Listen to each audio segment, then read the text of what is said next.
बोलिए प्रेम से श्री सद्गुरु महाराज की जय। कहते हैं दिन दिन बढ़त सबाई, राम धुन कबू न लागे काई। यहाँ सत्संग दिन दिन घटते जाता है। देखिए लोगों को लगता है मन भर गया है। आंगन में सब गपशप करता होगा, वो उसका मुंह देखता होगा, वो उसका मुंह देखता होगा। बाल बच्चा सबका मुंह निहारता होगा, लेकिन साधु महात्मा के पास क्यों बैठेंगे? उनसे कोई खास लगाव नहीं है। अभी सुन रहे थे ना कि वैकुंठ खाली था, है? भगवान विष्णु से कहे नारद जी, आप अकेले यहाँ पर इतना ऐश मौज में है, इतना सुखी है, और दुनिया कितना दुखी है। हाँ, तो क्यों नहीं लोगों को बुला लाते? विष्णु भगवान क्या बोलोगे? मैं तो चाहता ही हूँ कि लोग मेरे पास आए, सुख में आए, लेकिन लोग जानबूझ करके दुख लेते हैं। हम लोग जानबूझ करके सुख या दुख अपने से लेते हैं। कोई हमें सुख या दुख देने वाला नहीं है। कोई कहते हैं ना कि फलाना आदमी उसको दुख दे दिया, फलाना आदमी उसको सुखी कर दिया, लेकिन कोई किसी को सुख दुख नहीं देता। अगर किसी को किसी के द्वारा सुख मिलता है तो वह आपका ही किया हुआ। किसी को पति अनुकूल मिल जाए, मान लीजिए एक उदाहरण, किसी को पति अनुकूल मिल गया, मन में आप जो सोचते हैं पति उसको पूरा करता है, अनुकूल है। तो अनुकूल कैसे हुआ? आपके ही पुण्य का पूंजी था, इसलिए अनुकूल हुआ। और नहीं तो कितने को देख लीजिए पति बिल्कुल विपरीत है, मन में कुछ सोचती है उसका उल्टा ही पति करते हैं, उसके पास वैसा पुण्य की पूंजी। अगर बेटा भी आपको अनुकूल है तो वह भी समझिए पुण्य के ही रूप में बेटा बन करके आया। अब बेटा अगर कष्ट भी दे रहा है तो समझिए पाप, पाप वाला ही रूप धर करके वो आया आपको कष्ट देने के लिए। मतलब आपका ही किया हुआ सुख दुख है, जिसका परिणाम आपको मिल रहा है, लेकिन हम आप समझने के लिए तैयार नहीं। ये क्या है? ये जो सत्संग स्थल है, ये समझिए कि विष्णु भगवान का वैकुंठ। वैकुंठ मरने पर कहाँ है नहीं है कोई तो नहीं देखे हैं, लेकिन ये जीता जागता वैकुंठ है। कहते हैं कि जिनके अंदर में परोपकार की भावना होती है, जो बहुत पुण्य करते हैं, भगवान विष्णु कहते हैं कि सभी देवों के सहित मैं वहां पर निवास करता हूं। सोचिए, जो मतलब जो है बहुत पुण्य करते हैं, जिसके अंदर परोपकार की भावना है, ऐसे महापुरुष जहाँ रहते हैं वहां पर कहते सभी देवताओं के साथ मैं भी वहां निवास करता हूँ। तो भगवान विष्णु यहाँ नहीं रहते हैं। नारद बाबा से विष्णु भगवान कहते हैं, बोलिए श्री सद्गुरु। विष्णु भगवान कहते नारद बाबा से, नारद साधु सो अंतर नहीं, हमको साधु में हम में कोई अंतर नहीं। जहाँ साधु मेरा जस गाता है वहां पर मैं निवास करता हूँ, और जैसे ही साधु चलता है तो उससे पहले वह उठ करके चला जाता है। भगवान विष्णु खुद कह रहे हैं नारद जी। तो यहाँ पर साधु महात्मा आए हैं, 3 दिनों से सत्संग हो रहा है, लेकिन कोई खास मतलब नहीं है। लोग धीरे धीरे अपस्वार्थी होते जा रहा है। जहाँ पर देखता है आमदनी वाला बात, लालच वाला बात, वहां पर खूब बढ़ चढ़ करके भाग लेता है। और जहाँ पर देखता है सांसारिक आमदनी नहीं है, वहां पर लोग जाना नहीं चाहते। जब बाढ़ आया था 2008 में, साधारण 1 किलो चूड़ा जहाँ बांट रहा था, बढ़िया लोग बढ़िया लोग, जिसको कुछ धनी आदमी कहते हैं, गांव घर में कुछ धनी आदमी, वो सभी लाइन लगा देते थे 1 किलो चूड़ा के लिए। साबुन 5 रुपया 10 रुपया वाला जब बांटता था तो वहां पर सब आदमी लाइन लगा लेते थे, 10 रुपया वाला साबुन कम से कम मिल रहा है। देखिए यहाँ अनमोल चीज मिल रहा है, लेकिन अनमोल की कीमत लोग नहीं देते। क्या धन संपत्ति से ही सुख मिलता है? आपको कैसे बुझाता है कि धन संपत्ति हो जाएगा तो हम सुखी हो जाएंगे? ये आपका भूल है। धन संपत्ति से आज तक कोई सुखी नहीं होता है, सुखी होता अंदर से, भीतर से। अगर कोई सुखी है उसको बाहर में चाहे धन हो या ना हो, वो जैसे स्थिति में रहेगा वो बिल्कुल सुखी रहेगा। लेकिन जो भीतर से सुखी नहीं है उसको धन के ढेरी पर बैठा दीजिए, कंगाले रहेगा, तो कभी सुखी नहीं हो सकता है। बोलिए श्री सदगुरु। तो घर वाले से मेरा निवेदन है, हाँ सुवासिन जो खाली खाने के लिए आई है, लगेगा उसको थोड़ा सा, लेकिन क्या करूं, नीम का पत्ता तो थोड़ा लगने करता है, हाँ, लेकिन स्वास्थ्य वर्धक होता है। जो नीम के संबंध में नीम के गुण को जानते हैं वे क्या करते हैं, तीता लगते हुए भी, कड़वा लगते हुए भी वे नीम का पत्ता सेवन करते हैं। ऐसे ही साधु महात्मा का वचन कड़वा होता है, लेकिन जो इसको सेवन करते हैं तो इसका कल्याण होता है। तो आइए कम से कम, अरे मेहमानी आए हैं, भंडारा खाइए, कोई मना नहीं करता है, लेकिन कम से कम सत्संग के समय में सबको बैठना चाहिए, इससे आपका कल्याण होगा। एक छोटी सी बात सुन लीजिए, वंदना भी नहीं बोलिए श्री सदगुरु। वंदना के बाद कहेंगे, ज्यादा लंबा छोड़ा करने लगेंगे। बोलिए श्री सदगुरु महाराज की जय। अखंड मंडल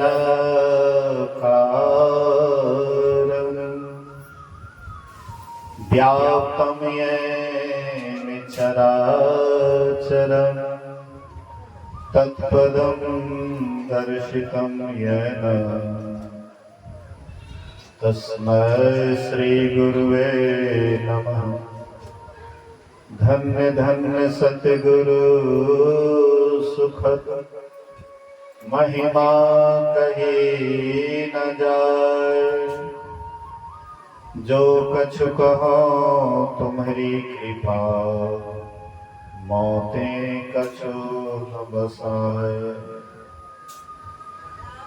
धर्मानुराग्नी प्यारी जनता, आदरणीय माताओं तथा भक्तिमती बहनों, तो मैं आप लोगों को कह रहा था कि थोड़ी देर के लिए भी अगर आप सत्संग करते हैं तो बहुत लाभ होता है। दुख से अगर कुछ बचाने वाला है तो सत्संग के सिवा और कुछ भी आपको दुख से नहीं बचा सकता। सत्संग ही एक ऐसा जगह है जो आपको सुख की तरफ ले जा सकता है।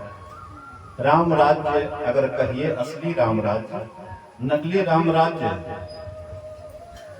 अभी अयोध्या, वो नकली राम राज्य, नकली अयोध्या।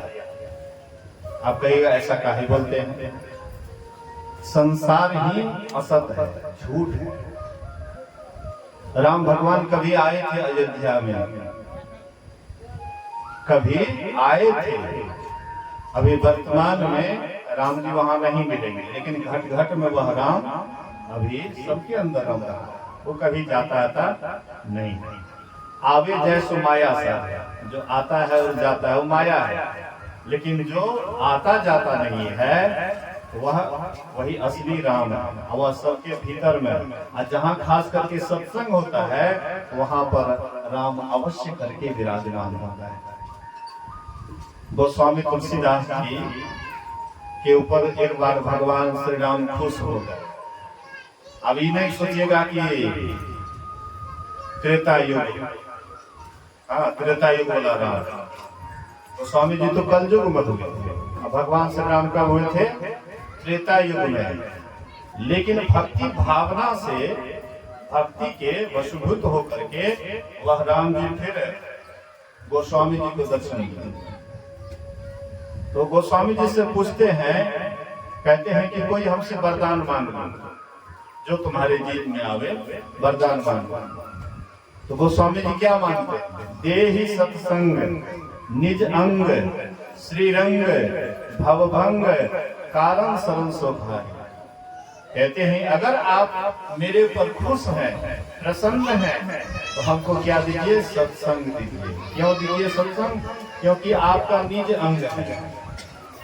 हम लोगों का ये शरीर है ना 3.5 हाथ का, तो 3.5 हाथ के शरीर में निज अंग एक है, एक जगह है निज अंग है।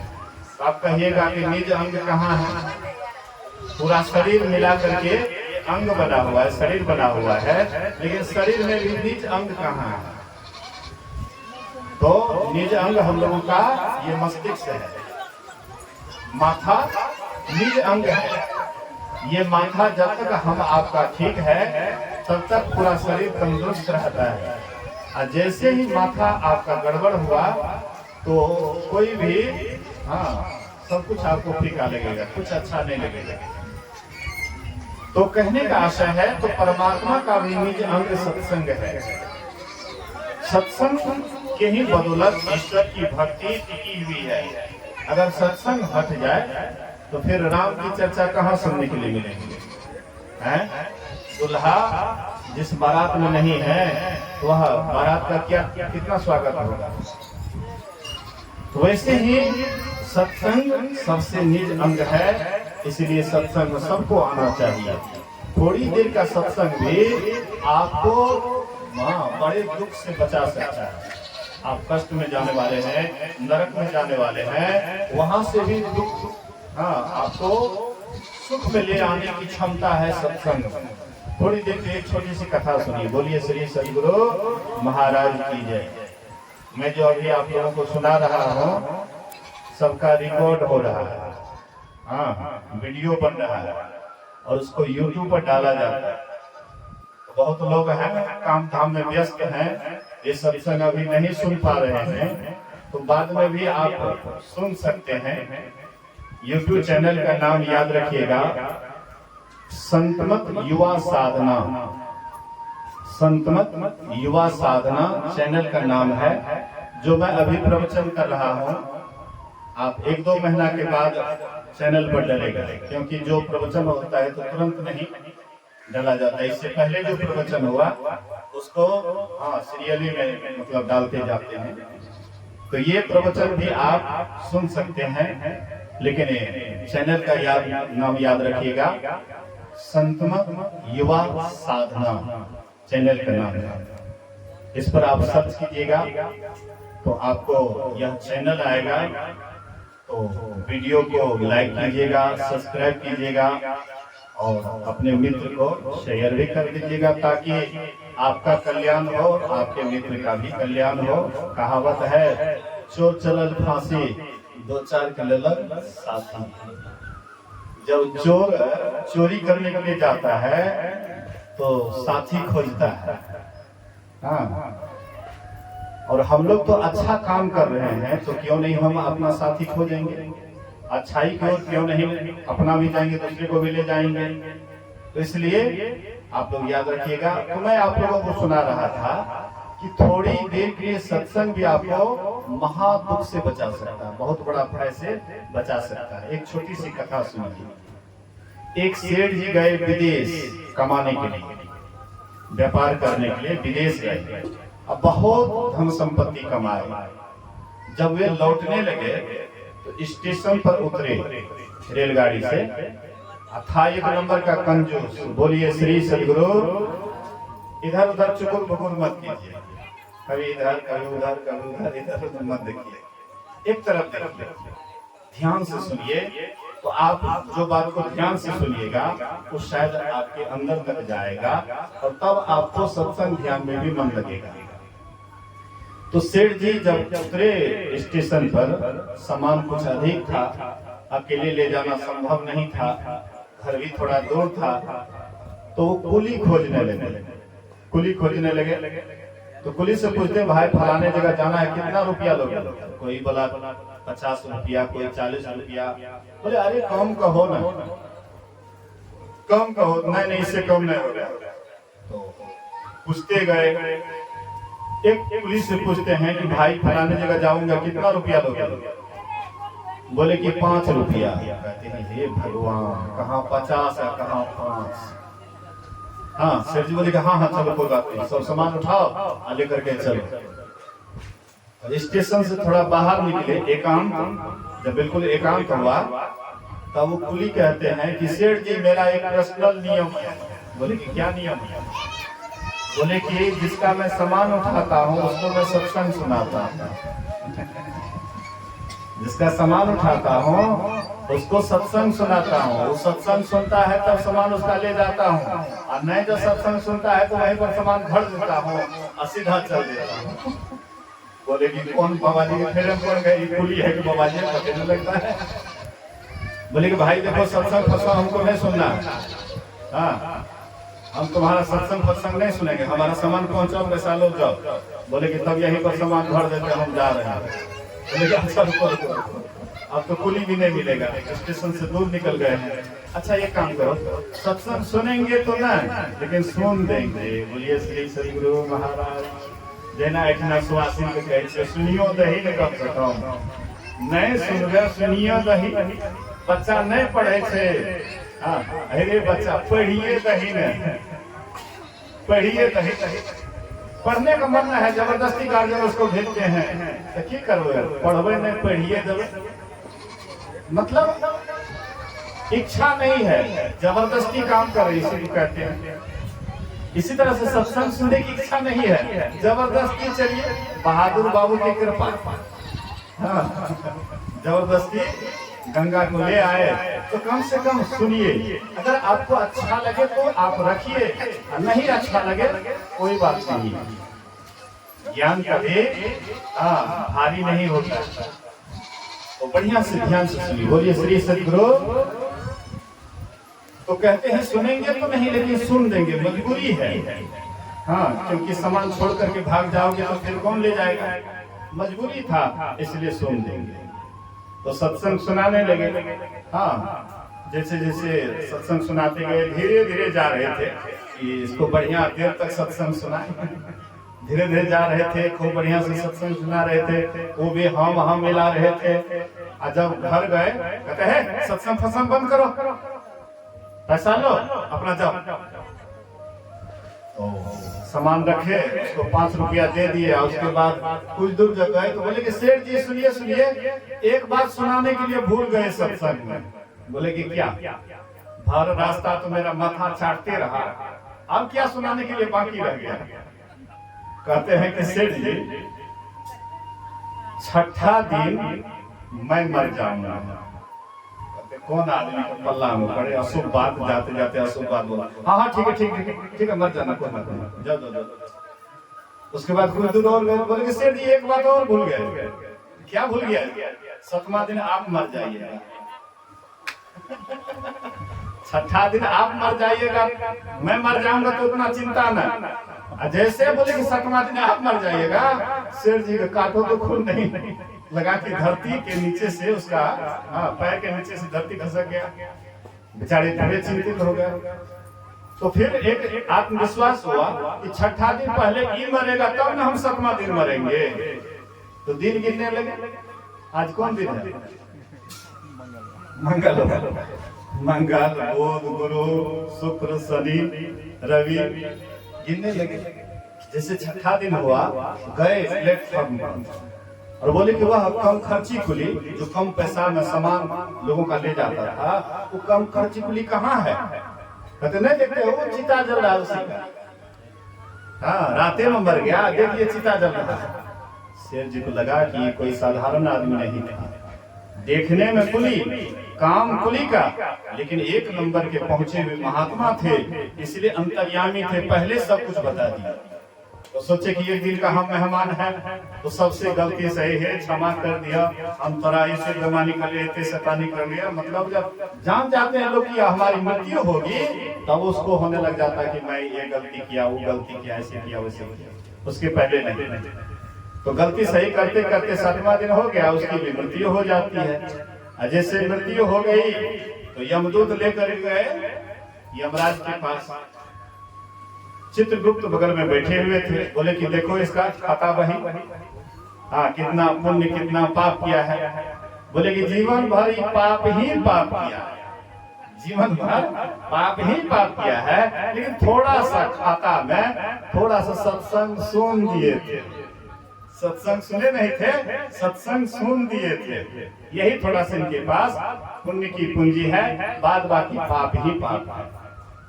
तो वहां पर नियम है, बोलिए श्री सद्गुरु, वहां पर नियम है कि आपके पास में अगर पुण्य कम है तो पहले आपको स्वर्ग भेजेगा, और पाप कम है आपको पहले नरक भेजेगा। कैसे, आप थोड़ा सा इस उदाहरण से भी समझ सकते हैं। युधिष्ठिर जी महाराज बड़े धर्मात्मा थे, सबको जानते हैं, बराबर आप लोग सुनते होंगे सत्संग में। युधिष्ठिर महाराज बड़े पुण्यात्मा थे, धर्मात्मा थे, कभी उनसे गलती नहीं हुई थी, लेकिन भगवान कृष्ण के दबाव में आकर के एक छोटा सा झूठ बोले ना, अश्वत्थामा नरो हतोवा कुंजरो, ये जानबूझ करके छोटा सा झूठ बोले थे, डायरेक्ट नहीं, इनडायरेक्ट झूठ बोले थे, लेकिन फिर भी छोटा सा उन्होंने पाप किया, तो सबसे पहले उसको नरक, 2 मुहूर्त के लिए नरक में रहना पड़ा ना। छोटा सा पाप किए थे तो पहले नरक, छोटा सा पुण्य किए थे तो पहले स्वर्ग। यमराज कहते हैं यमदूत से, इसको ले जाओ और थोड़ा सा स्वर्ग घुमा फिरा करके, और फिर इसको नरक में सदा के लिए डाल दो, सब दिन सड़ते रहेगा, गलते रहेगा, भोगते रहेगा। तो इसको ले गए स्वर्ग घुमाने के लिए, जैसे सत्संग स्वर्ग घुमाने के लिए गए तो देखते हैं कि वही खुली, एकदम मंच लगा हुआ है, बहुत स्वर्ग के देवी देवता सब नीचे में बैठे हुए हैं, एकदम ये सत्संग कर रहे हैं। वही खुली जो नीचे में खुली का काम कर रहा था, और स्वर्ग में सिंहासन पर बैठ करके एकदम सत्संग सुना रहे थे, बहुत श्रोता सत्संग सुन रहे थे। शेर जी को तब आया कि हे भगवान, जिसको मैं सोच रहा था साधारण आदमी, देख लीजिए स्वर्ग में सबसे ऊंचा सिंहासन इसी का है। तो बहुत आदमी सत्संग सुन रहे थे, तो लाभ जब मिला तब इसको ख्याल में आया कि सही में सत्संग से कितना लाभ होता है। चुपचाप पीछे बैठ गए और बहुत ध्यान से सत्संग सुनने लगे। जब आपको किसी भी कर्म का फल मिलता है तब आपको लाभ हानि बुझाता है। तो देखिए कि थोड़ी देर के लिए मैं सत्संग सुन दिया था, इसके बदले मैं स्वर्ग तक घूमने के लिए आ गया, लेकिन अब हमको बड़ा प्रेम से सत्संग सुनना है। बैठ गए सेठ जी पीछे में, अब बहुत ध्यान से सत्संग सुनने लगे, पूरा गौर से सत्संग सुनने लगे। गौर से सत्संग सुनने लगे तो पीछे से यमदूत कहते, समय हो गया, चलो चलो, इधर से बोली कहता है, अरे तुम अपने मालिक से जाकर के पूछो ना जी, थोड़ी देर के लिए मृत्यु लोक में सत्संग सुन दिया था, इसके बदले आज ये स्वर्ग घूमने के लिए आया, अभी तो सत्संग सुन रहा है। अपने मालिक के पास जाओ, पूछो उनसे कि अभी सत्संग सुन रहा है, उसको क्या मिलेगा। तो गए यमदूत यमराज के पास, कहते हैं हजूर ऐसी ऐसी बात है, वो बड़ा ध्यान से सत्संग सुन रहा है। बोले क्या उसको स्वर्गे में रहने दो, बोलिए श्री सद्गुरु, अब उसको स्वर्गे में रहने दो, अब उसको नरक जाने की कोई जरूरत नहीं है। देख लीजिए, नरक का दरवाजा सदा के लिए बंद हो जाता है जो सत्संग से प्रेम करते हैं। सत्संग में कितना पावर है, लेकिन हम लोग नहीं समझते। भगवान कृष्ण क्या बोले, अर्जुन पूछे कि कोई योग करता है, सत्संग करता है, ध्यान करता है, अब बीच में ही उसका शरीर छूट जाता है, योग भ्रष्ट हो जाता है, योग से मन विचलित हो जाता है, अब बीच में उसका शरीर छूट जाता है, तो उसकी क्या गति होगी। तो भगवान कृष्ण क्या कहते हैं, क्या इस लोक में और क्या परलोक में ऐसे शुभ कर्म करने वाले की कभी दुर्गति नहीं होती है। उसका जब शरीर छूटता है तो सीधे स्वर्ग को जाता है। नरक की बात बोले हैं भगवान कृष्ण, पढ़िए तो गीता में भगवान कृष्ण नरक की बात नहीं बोले कि जब उसका शरीर छूटेगा तो नरक जाएगा, फिर स्वर्ग जाएगा और फिर यहाँ आएंगे, ऐसी बात नहीं बोले। डायरेक्ट बोले कि जैसे उसका शरीर छूटेगा, जो सत्संग ध्यान करते हैं, उसका जब शरीर छूटेगा सीधे स्वर्ग को आएगा। हाँ मेरे स्वर्ग में जाएंगे, और वहां से जब उतरेंगे तो किसी श्रीमान के घर में जन्म लेंगे। हाँ, अच्छा कुल में जन्म लेंगे, मतलब उसको पेट की व्यवस्था नहीं सोचना पड़ेगा। बोलिए श्री सद्गुरु। अभी मान लीजिए जिसके पास में धन दौलत है, अच्छी कमाई है, घर मकान बना हुआ है, तो बच्चा को सोचना पड़ेगा कि मकान कैसे बनेगा, कैसे मकान बनेगा, पेट के लिए क्या करना पड़ेगा, कहाँ जाना पड़ेगा।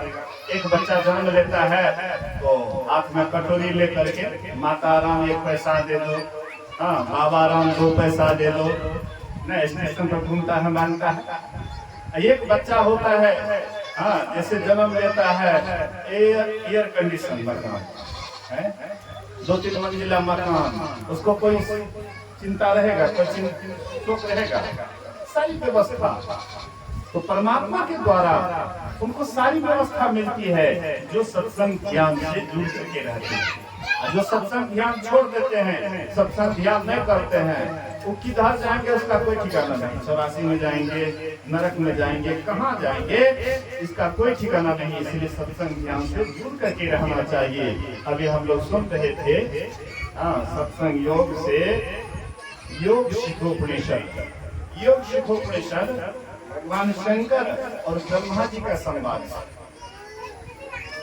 मैं ब्रह्मा जी जन्मदाता है। ब्रह्मा जी कौन है? जन्मदाता। संसार में जितना भी जीव को देखते हैं सबका जन्मदाता सृष्टिकर्ता कौन है? ब्रह्मा जी। तो सबका सृजन किए, अंत में मनुष्य को भी बनाए। मनुष्य को बनाए तो बड़ी खुशी हुई कि अब मनुष्य को बनाए हैं, मनुष्य का कल्याण जरूर होगा। तो मनुष्य को बना दिए, लेकिन देखे कि मनुष्य भी दुखी है। बोलिए श्री सद्गुरु। और आदमी को उतना दुखी नहीं देखेगा, मनुष्य बढ़कर। आपके यहाँ जानवर है ना, जानवर का जब पेट भर जाता है तो जानवर एकदम आनंद से बैठ जाता है। देखिएगा, ज्यादा अगर उसको आप दे दिए घास भूसा, नहीं खा सके तो लेटिंगों पे सब उसे कर देगा। मतलब पेट भरने तक हाँ उसको जरूरी है, पेट भरा उसके बाद कोई मतलब नहीं। लेकिन ये मनुष्य जो है साल भर तक पेट की व्यवस्था कर लेते हैं। आप तो पर भी देखिएगा इसको कितना टेंशन रहता है, कितना चिंता रहता है। एक सेठ जी के पास में बहुत धन था, तो मुनीम को बुलाए और बोले कि थोड़ा सा कैलकुलेटर करके हिसाब किताब करके बताओ तो कितना पीढ़ी तक अगर बैठे बैठे खाएगा, कोई काम नहीं करेगा, बैठे बैठे खाएगा तो कब तक ये धन जाएगा। तो कैलकुलेटर करके बोले कि 10 पीढ़ी तक आराम से बैठ करके खाएगा। तो सेठ जी रोने लगे। सेठ जी रोने लगे, कहते मगर सेठ जी काहे रो रहे हैं? बोले कि 11वां पीढ़ी क्या खाएगा? 10 पीढ़ी तक व्यवस्था है, लेकिन 11वां पीढ़ी क्या खाएगा उसकी चिंता है। हम आप भी वैसे ही। कुछ वर्ष पहले, हाँ 25-50 वर्ष पहले हम आपके पास कोई खास व्यवस्था नहीं थी, किसी तरह से जीवन यापन करते थे। हमारे नाना जी बोलते थे कि उस समय अन्न का उतना व्यवस्था नहीं था। जंगल में हाँ भैंस चराते थे, भैंस दूध करके कच्चे दूध में राख मिला देते थे, गोइठा का राख मिला देते थे और उठा करके पी लेते थे। जैसे लोग आज पानी नहीं पीते हैं जितना, उतना दूध पी लेते थे, एकदम बम बम करते थे। हाँ मतलब जैसे तैसे लोग भोजन करते थे, ठीक से पेट नहीं भरता था लोगों का। 1 टाइम 2 टाइम भोजन करते थे, दूध दही मिलता था, लेकिन इस तरह से अन्न की व्यवस्था नहीं थी। और 10 बीघा 15 बीघा 20 बीघा जमीन वाला व्यक्ति भी ठीक से भोजन नहीं कर पाता था। आज जिसके पास में केवल बसने के लिए जगह है, वो कम से कम जन मजदूर समय पर कर लेता है। तो मैं देखता हूँ एक आदमी के पास मतलब उपजाऊ जमीन नहीं है, लेकिन कम से कम सीजन पर मजदूरी कर लेते हैं, तो पूरे परिवार साल भर तक आराम से खाते हैं। हमने देखा ऐसे परिवार को भी देखा है कि ध्यान भी खूब बढ़िया करते हैं। एक सत्संगिनी को मैंने देखा है कि ध्यान भी बहुत मगन से करती है, और समय जब आता है तो कटनी खोटनी भी कर लेती है, हाँ, जन मजदूरी भी कर लेती है, बड़े आनंद से रहती है, साल भर तक उसकी व्यवस्था हो जाती है। लेकिन हम आपके पास, हाँ, तो पर भी संतोष नहीं होता है। असंतोष नहीं होने के कारण नहीं संतोष होता है, इसी के कारण सत्संग ध्यान हमें सुहाता नहीं है। सोचते हैं कि जितना देर सत्संग में बैठेंगे थोड़ी देर उधर काम कर लेंगे, ये काम कर लेंगे, वो काम कर लेंगे, तो लोग जितनी व्यवस्था होते जा रहा है उतना लोग और व्यस्त होते जा रहा है। जितना जितना व्यवस्था है और व्यस्त होते जा रहे हैं। हम आपको थोड़ी देर के इतना देर सत्संग में बैठते हैं, जाकर के अमेरिका में जाकर के देखिए ना, अमेरिका में धन दौलत का अंबार है, रुपये पर लोग सोते हैं, लेकिन 1 घंटा भी उसके पास फुर्सत नहीं है कहीं बैठने का, सत्संग भजन या कहीं भी उसको बैठने का फुर्सत नहीं है। तो आप ऐसा मत सोचिए कि हमारे पास में ढेर धन दौलत हो जाएगा तो हम शांत हो जाएंगे, स्थिर हो जाएंगे, ऐसी बात नहीं है।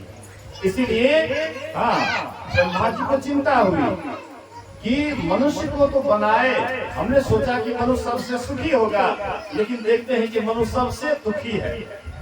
तो इसके दुख के निवारणार्थ वे गए बहुतों के पास जो अध्यात्म रिसर्च कर रहे थे, उसको ऋषि कहते हैं, जो अध्यात्म, हाँ, रिसर्च करते हैं। इधर भौतिक रिसर्च जो करते हैं उसको भौतिक वैज्ञानिक कहते हैं, अध्यात्म का रिसर्च करने वाले, हाँ, आध्यात्मिक ऋषि कहिए, महर्षि कहिए। तो जहाँ कहीं भी ऋषि मुनि का नाम सुनते थे, ज्ञानी का नाम सुनते थे, ध्यानी का नाम सुनते थे, ब्रह्मा जी उसके पास जाते थे हाथ जोड़ करके कि महाराज आप तो बहुत दिनों से ये काम कर रहे हैं, हमको तो फुर्सत नहीं होता है सृष्टि करने से, आप तो इसी में लगे हुए हैं, तो कहिए जीव का कल्याण कैसे होगा, ये मनुष्य का कल्याण कैसे होगा। तो ज्ञानियों के पास गए तो उन्होंने कहा कि ज्ञानी जब तक ज्ञान का अवलंब नहीं लेगा मनुष्य, तब तक ये सुखी नहीं हो सकता।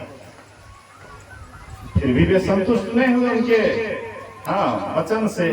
फिर आगे बढ़े, ध्यानियों के पास, जोगियों के पास गए, उनसे भी सवाल किए, यह जीव जो दुखी है तो इसको सुख के लिए क्या उपाय करना चाहिए। वो बोले कि ज्ञान का अवलंब लेना पड़ेगा, योग करना पड़ेगा। वे उनसे भी संतुष्ट नहीं हुए, तो सगरे घूमते घूमते आ गए, हाँ, भगवान शंकर के पास, जो एक नहीं 1.25 लाख योग किए हुए थे। बोलिए श्री सद्गुरु, नहीं, 1.25 लाख योग किए हुए थे। इसको जगत गुरु भी कहते हैं, भगवान शंकर को। अब इसका मतलब आप लोग नहीं सोचिएगा कि शिव चर्चा वाले बढ़िया करते हैं, ये नहीं सोचिएगा, जगत गुरु कह दिया ना, आप लोग ऐसा नहीं मानेंगे।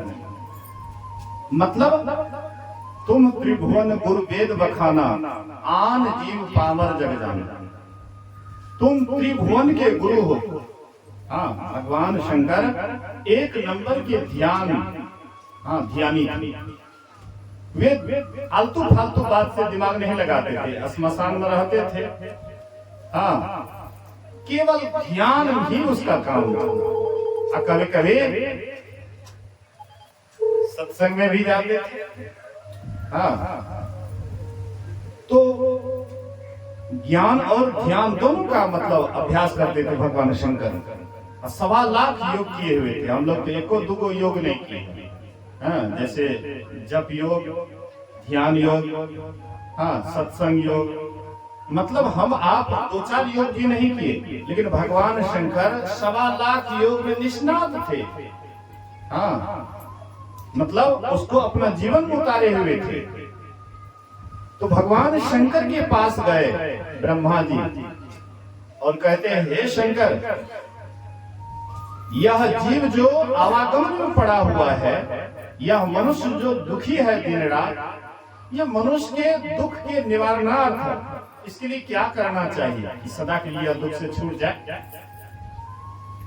तो भगवान शंकर कहते हैं कि मेरा अपना अनुभव है, हाँ, मेरा अपना अनुभव है कि जब तक यह जीव ज्ञान और योग दोनों का अवलंब नहीं लेगा, तब तक ये कभी सुखी नहीं हो सकता है। दोनों का अवलंबन, मतलब ज्ञान के बिना योग अधूरा है और योग के बिना ज्ञान अधूरा है, मतलब एक दूसरे का ये दोनों पूरक है।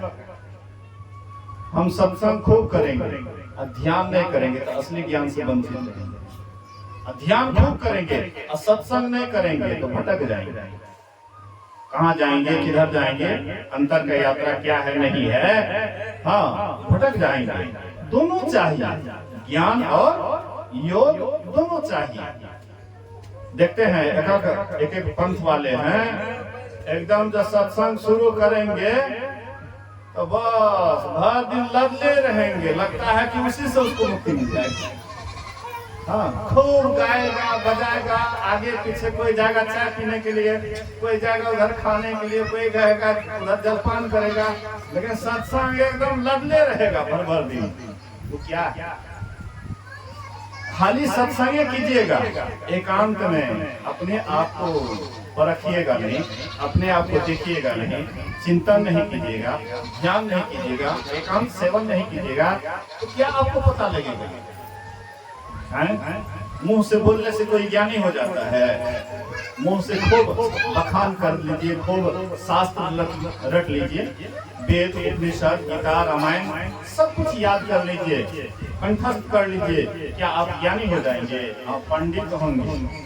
पंडित सोई जो गाल बजाने के लिए जो जानता है वो पंडित है, पैसा कमाएगा, प्रतिष्ठा होगा उसका, लेकिन जो कहिएगा कि आत्मज्ञान हो जाएगा उससे आत्मज्ञान नहीं होगा। जब तक वह एकांत सेवी नहीं होगा, जब तक वह ध्यान नहीं करेंगे, जब तक वे साधना नहीं करेंगे, तब तक असली ज्ञान से वंचित रहेंगे। तो भगवान शंकर कहते हैं कि दोनों चाहिए, ज्ञान भी चाहिए और ध्यान भी चाहिए। भगवान बुद्ध कहते हैं ज्ञान बिना ध्यान नहीं, ध्यान बिना ज्ञान नहीं। जो ज्ञान और ध्यान दोनों को रखते हैं निर्वाण के समीप। निर्वाण मतलब मोक्ष, छुटकारा। अच्छा, छुट्टी कौन आदमी नहीं चाहते? बोलिए तो, बोलिए श्री सदगुरु महाराज। छुट्टी कौन नहीं चाहते हैं? जे सब सुवासी ले ले वैसे मन में नहीं, जल्दी जल्दी कार्यक्रम खत्म भए जाए, जल्दी से भागवे घर। एठना जो बैठल छे वो हो सके मन में हेते जल्दी जल्दी सत्संग समाप्त हेते कि हमरा जाब, चाहे गप्पे करेले, चाहे फालतू बात करेले, लेकिन मन में होता है। कोई भी काम आप करते हैं मन में होता है उससे छुट्टी हो जाए। गृहस्थ आदमी गृहस्थी करते हैं, फसल लगाते हैं, फसल पक जाता है, क्या सोचते हैं भले पक गया छोड़ दीजिए। मन में होता है कि फसल पक गया, कितना जल्दी काट करके लाएं, काट करके लाते जल्दी जल्दी तैयारी करके अंदर कर लेते हैं, या बेचने को होता बेच लेते हैं। और जमीन को जल्दी जल्दी जुताई करके, पहले जमाना वाला बात नहीं है, फसल काट लिए, एक दिन गए हल चला दिए, फिर कुछ दिन रह गया, फिर कभी आए समार दिए, सो बात नहीं है। आजकल हाँ लोग जो है कितना जल्दी हो जाए तुरंत तुरंत बॉग करके समाप्त कर देते हैं। छुट्टी तो सबको छुट्टी चाहिए। दफ्तर में लोग जाते हैं नौकरी ड्यूटी पर, उसके मन होता है छुट्टी। शिक्षक जाते हैं पढ़ाने के लिए, उसके मन में होता है छुट्टी। अब विद्यार्थी के मन में तो हेवे करता है। एक जगह अंतिम विषय था, अंतिम समय था, ललित कला का विषय था, और शिक्षक आए ललित कला पढ़ाने के लिए। तो सभी विद्यार्थी से कहते हैं कि जिसको जो चित्र पसंद हो वह चित्र बना करके जल्दी जल्दी दिखाओ। तो जिसको जो चित्र पसंद हुआ, कोई फूल, कोई जानवर, कोई मनुष्य, जिनको जो चित्र पसंद हुआ वो सब बना बना के दिखाया। एक विद्यार्थी क्या किया तो सदैव कॉपी लेकर के रख दिए, सबका जांच करने लगे तो किसका है किसका है, सब अपना अपना। और सादा कॉपी वाला बोले कि ये किसका है, तो सर जी मेरा है। तो तुमको कोई चित्र पसंद नहीं है? बोले कि एक चित्र पसंद है हमको, लेकिन उसका चित्र नहीं बनता है। तो क्या पसंद है? बोले कि हमको छुट्टी पसंद है। छुट्टी पसंद है, उसका चित्र कैसे बनाएंगे? समझ में नहीं आया, इसलिए सदी दे दी। मतलब छुट्टी को सब आदमी पसंद करते हैं, लेकिन ये सब जो छुट्टियां हैं, हम लोग जो तत्काल सोचते सत्संग से छुट्टी हो जाए, या कोई काम करते गृहस्थी उससे छुट्टी हो जाए, या नौकरी चाकरी से छुट्टी हो जाए, ये छुट्टी होने के बाद भी फिर आपको मजबूरन वह काम करना पड़ता है। फिर कल आप ड्यूटी पर जाइएगा, फिर आप फसल बो कीजिएगा, उसको काटिएगा। मतलब ये सब जो छुट्टियां हैं ये तत्काल की छुट्टी हैं, लेकिन एक छुट्टी ऐसी है जो एक बार अगर आपको मिल जाए तो फिर दोबारा कभी भी आपको छुट्टी लेने की जरूरत नहीं पड़ेगी। वही है निर्वाण, वही है मोक्ष। शरीर के ही कारण संसार में आते हैं। अगर ये शरीर में नहीं आते तो संसार में नहीं आते, और संसार में नहीं आते तो इतना दुख झेलना पड़ता है। पहला दुख का कारण है ये शरीर। भगवान बुद्ध को जब वैराग्य हुआ, हाँ पहले तो उसको बड़ा बढ़िया से रखे, लेकिन जब वैराग्य हुआ तो दुख का कारण क्या, दुख का कारण क्या है, तो वही खोज करने के लिए वे घर द्वार छोड़ करके चले गए। और जब वहां जाते हैं भगवान बुद्ध जाकर के बोध गया, हाँ बिहार बोध गया में जाकर के ध्यान किए, पहले कठिन से कठिन ध्यान किए, खाना पीना बिल्कुल छोड़ छाड़ दिए। हाँ खाना पीना बिल्कुल छोड़ दिए। शरीर उसका हड्डी का ढांचा बन गया, जैसे भूत का कंकाल होता है हड्डी, वैसे ही कंकाल बच गया। नदी में जो टप रहते, छोटा सा नदी था, शरीर इतना कमजोर हो गया था, उसमें गिर गए थे। और उसका हाँ एक पेड़ का मतलब उसके जड़ को पकड़ कर किसी तरह से बचे थे, इतना कमजोर हो गए। लेकिन बाद में जब भगवान बुद्ध जब सुजाता के द्वारा वह खीर भोजन कराई, उसके बाद जब ध्यान पर बैठे, उसी रात में उसको बुद्धत्व की प्राप्ति हुई भगवान बुद्ध को। और तब उन्होंने देखा कि दुख का कारण क्या है, यही आवागमन। गुरु महाराज कहते हैं ना, आवागमन सम दुख दूजा है नहीं जग में कोई, इसके निवारण के लिए प्रभु भक्ति करनी चाहिए। मतलब जन्म लेना और मरना, ये जो दुख है यही सबसे दुख का सरदार है। इसको हटाने के लिए जब तक आप ईश्वर की भक्ति नहीं करिएगा तब तक ये दुख कभी मिटने वाला नहीं है। भक्ति आप कैसे कीजिएगा? बिनु सत्संग भक्ति नहीं होई। जब तक सत्संग नहीं कीजिएगा तो भक्ति क्या कीजिएगा, कौन सी कीजिएगा? तो भक्ति करने के लिए सत्संग करना चाहिए, ध्यान करना चाहिए। इसलिए गुरु महाराज जी का अंतिम आदेश है, सत्संग नित अरु ध्यान नित रहिए करत संलग्न हो, व्यभिचार चोरी नशा हिंसा झूठ करना चाहिए। कहते सत्संग बराबर करो, ध्यान बराबर करो। आप कहिएगा कि रोज रोज सत्संग ध्यान की करवे मन में होता है।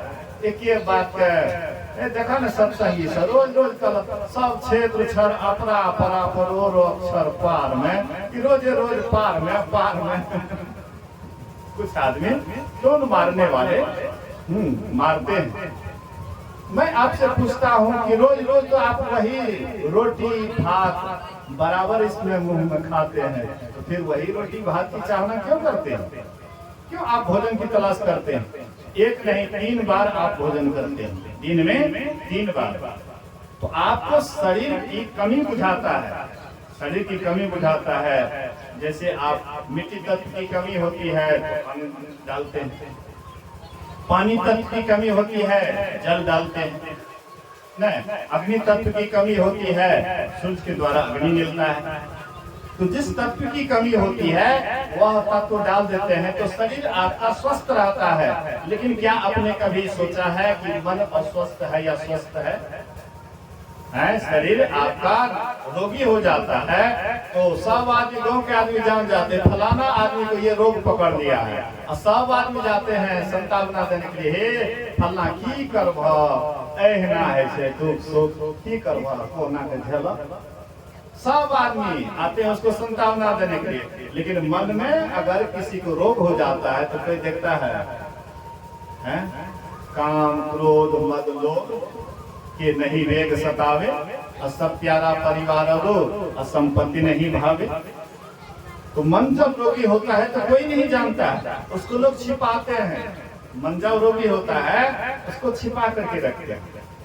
और शरीर रोगी होता है तो एक ही करवे, माथा दर्द बड़ी जोर से है, लोग कम से कम सुनवो करते हैं तो कहते आहा अच्छा की हेते, हाँ इलाज करा रहा है। शरीर रोगी होता है तो सब प्रकट करते हैं, लेकिन मन रोगी है कोई प्रकट नहीं करता है। अब मन में भी कई प्रकार के रोग हैं, काम बात कफ लोभ अपारा, क्रोध नित पित छाती जारा, प्रीति करो जो तीनों भाई, उपजई संगीपात दुखदाई, जिसे मनोरथ दुर्गम नाना, ये सब नाम सूल को जाना। मतलब ये से जो अनेक व्याधि है, अनेक बीमारी है, ये कहते हैं एक व्याधि बस नर मरही, एक रोग के कारण मनुष्य की मृत्यु हो जाती है।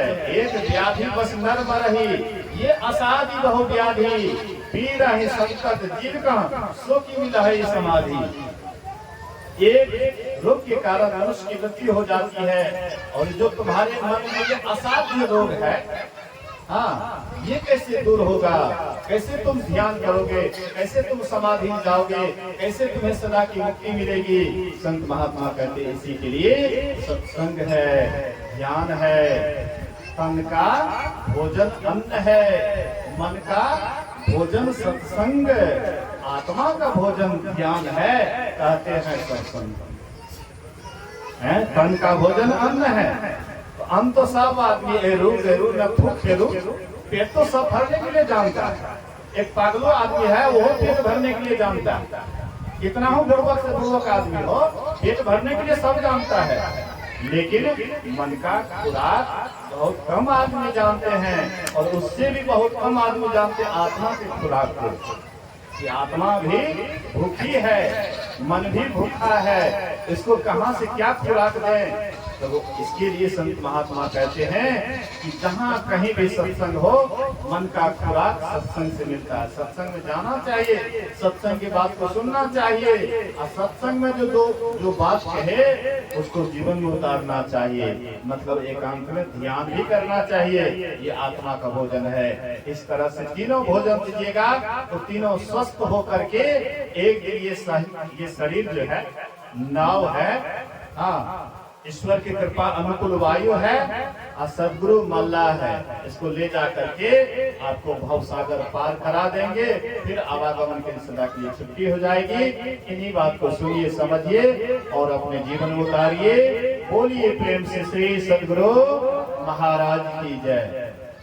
तो अपराह्न कालीन सत्संग अंतिम सत्संग है। अपराह्न कालीन सत्संग में सब कोई जमजुट करके आइएगा। अंत भला तो सब भला, सब आदमी आइएगा, और अपराह्न कालीन से इस सत्संग में अंतिम बात को सुन करके यह मानव जीवन को धन्य बनाएंगे। बोलिए श्री सद्गुरु महाराज की जय।